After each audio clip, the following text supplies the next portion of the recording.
Right breaking చూస్తున్నాం. హైదరాబాద్ మల్కాజ్గిరిలో కాల్పులు కలకలం రేగింది. ఇక భార్యను భర్త అరుణ్ తుపాకీతో కాల్చి చంపేశాడు. గత కొంతకాలంగా భార్యాభర్తల మధ్య గొడవలు నడుస్తున్నాయి. తెల్లవారుజామున మాట్లాడుకుందామని చెప్పి మరో వ్యక్తితో కలిసి భార్యను భర్త అరుణ్ కాల్చి చంపాడు. ఇక భార్యాభర్తల మధ్య వివాదంతో ఉషారాణిని కాల్చి చంపాడు భర్త అరుణ్. ఇక 5 సంవత్సరాల కిందటే ఉషారాణిని అరుణ్ పెళ్లి చేసుకున్నాడు. అయితే ఆమెపై అనుమానంతోనే కాల్పులు జరిపినట్టుగా తెలుస్తోంది. 3 నెలల కిందటనే అంబర్పేట పరిధిలో తుపాకీతో అరుణ్ హల్చల్ చేశాడు. పాతపత్తికి చెందినటువంటి స్నేహితుల ద్వారా తుపాకీ కొనుగోలు చేసినట్టుగా భావిస్తున్నారు పోలీసులు.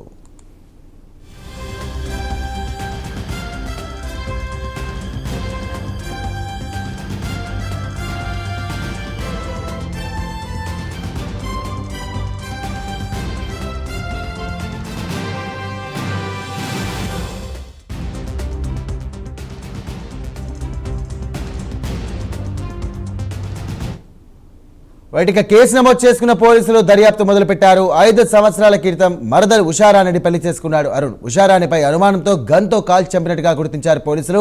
కేసు నమోదు చేసుకుని పోలీసులు దర్యాప్తు ముమ్మరం చేశారు. ఇక అక్రమంగా రివాల్వర్ కలిగి ఉన్నటువంటి కేసులో గతంలో అరుణ్ అరెస్ట్ అయ్యారు. ఈ కేసులో కొంతకాలం జైల్లో కూడా ఉన్నారు. ఇటీవల బెయిల్పై బయటకు వచ్చాడు అరుణ్. మొదటి భార్యకు విడాకులు ఇచ్చినటువంటి అరుణ్ ఆమె సొంత చెల్లెలైనటువంటి ఉషారాణిని యాదగిరిగుట్టలో పెళ్లి చేసుకున్నారు. ఇక అనుమానంతోనే హత్య చేసినట్టుగా పోలీసులు తేల్చేశారు. ఘటన తర్వాత నిందితుడు పరారీ అయినట్టుగా సమాచారం.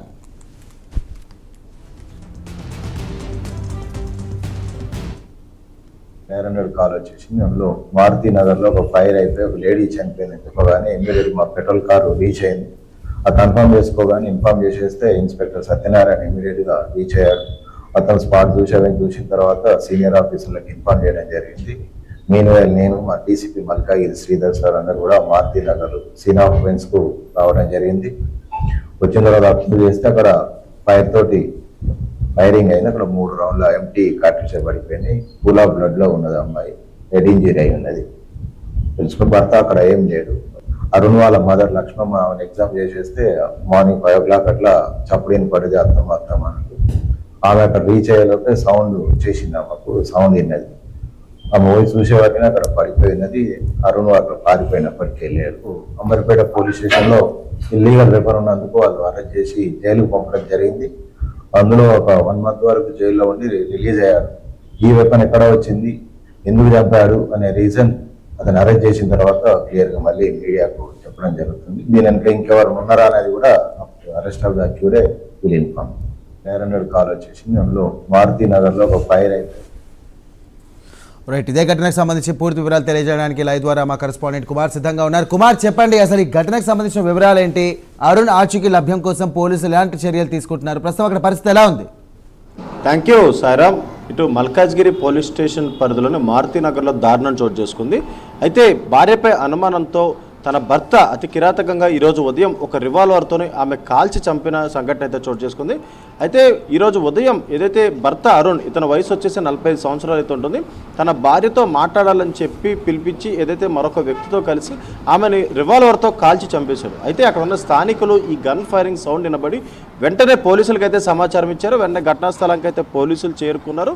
అయితే ముఖ్యంగా నిషారాణి వచ్చేసి ఈ అరుణ్కి 2వ భార్యగా అయితే పోలీసులు అయితే గుర్తించారు. 10 ఏళ్ల క్రితం అరుణ్కి అయితే వివాహం జరిగింది. ముఖ్యంగా తన భార్య ఏదైతే మొదటి భార్యను కూడా విడాకులు ఇచ్చారు. అయితే 2వ భార్య తన మొదటి భార్య చెల్లైన నిషారాణిని 5 సంవత్సరాల నుండి కూడా సహజీవనం సాధిస్తూ కూడా ఏదైతే యాదగిరిగుట్టలోని ఆమెను వివాహం అయితే చేసుకోవడం జరిగింది. అయితే ఆ తర్వాత భార్యపై అనుమానం పెంచుకున్న అరుణ్ గత కొంతకాలంగా ఆమెను హతమార్చడానికి పక్క ప్రణాళిక అయితే రూపొందించుకున్నారు. ముఖ్యంగా భార్య వేరొకరితో మాట్లాడుతుంది, చాటింగ్ చేస్తుందనే అనుమానం కూడా కలిగించుకున్నాడు. అయితే తనతో పాటు ఉన్న రివాల్వర్తోని ఈరోజు ఉదయం తనతో మాట్లాడాలని చెప్పి అక్కడికి వెళ్ళడం జరిగింది.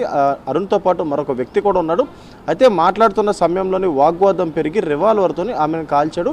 అయితే బుల్లెట్స్ తగలడంతో కూడా ఆమె అక్కడికక్కడే మృతి చెందింది. అయితే వెంటనే ఇటు స్థానికులు పోలీసులకు సమాచారం ఇవ్వడంతో కూడా పోలీసులు ఘటనా స్థలం చేరుకుని కేసు అయితే నమోదు చేశారు. ప్రస్తుతం నిషారాణి బాడీని కూడా ఏదైతే పోస్ట్ మార్టం నిమిత్తం గాంధీ ఆసుపత్రికి కూడా తరలించారు. అయితే ఈ సంఘటన జరిగిన వెంటనే అరుణ్ అక్కడి నుంచి పరారయ్యాడు. అయితే పోలీసులు ఘటనా స్థలం చేరుకున్న తర్వాత క్లూస్ టీంతో అక్కడ ఎవిడెన్స్ అన్ని కూడా ఇప్పటికే కలెక్ట్ చేశారు. అక్కడ ఉన్న సీసీటీవీ ఫుటేజ్ మొత్తం కూడా ప్రస్తుతం పోలీసులు పరిశీలిస్తున్నారు.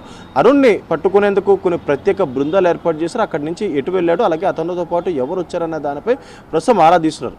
అయితే గతంలో ఏదైతే వెహికల్ చెకింగ్ సమయంలోని అరుణ్తో ఏదైతే చెకింగ్ చేసే సమయంలో తన దగ్గర ఉన్న తుపాకీ లభించడంతో ఆ తుపాకీని సీజ్ చేసి గతంలో జైలుకి కూడా పంపడం జరిగింది. అయితే ప్రస్తుతం అతను బెయిల్పై బయటకు రావడం జరిగింది. ఆ తర్వాత ఓల్డ్ సిటీలోని తన ఫ్రెండ్స్ ద్వారా మరొక రివాల్వర్ తీసుకున్నట్లయితే పోలీసులు గుర్తించారు. అయితే ఇప్పుడు ఏదైతే అతను ఎటు వెళ్ళాడు, అలాగే అక్కడ ఉన్న సీసీటీవీ ఫుటేజ్ మొత్తం కూడా పరిశీలిస్తున్నారు. దీనిపై ఇప్పటికే కేసు కూడా నమోదు చేశారు. దీనిపై లోతైన విచారణ అయితే చేపడతామని ఇటు పోలీసు వర్గాలు కూడా తెలియజేశాయి. Sairam. Right, thank you Kumar.